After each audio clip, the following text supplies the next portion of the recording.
présentement dans les locaux du vol du Colibri qui est situé dans une ancienne église.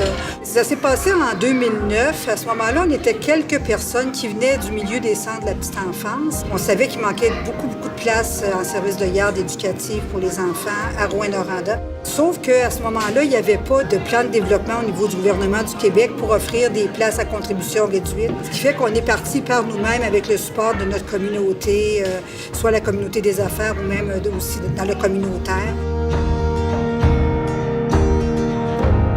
On est une coopérative de solidarité parce qu'on voulait principalement donner le pouvoir aux parents, mais on voulait aussi que les employés aient leur mot à dire parce qu'on pense qu'un organisme démocratique, les employés doivent pouvoir participer à la gestion.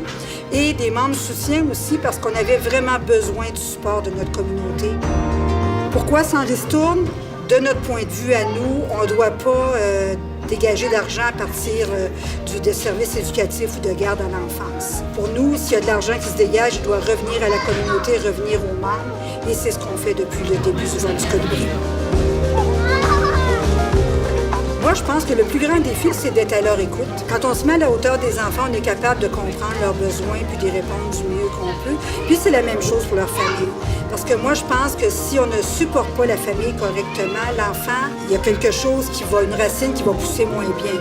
Et moi, personnellement, je pense que l'avenir du monde vient des enfants et des plus jeunes.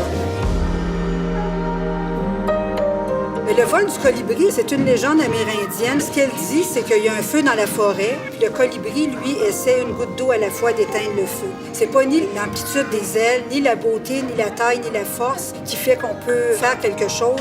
C'est la contribution de chacun, la goutte d'eau chacun y met. Ce que ça veut dire, c'est qu'on ne prétend pas qu'on va éduquer les enfants mieux que d'autres, qu'on va sauver le monde, mais on est une goutte d'eau pour le développement des enfants.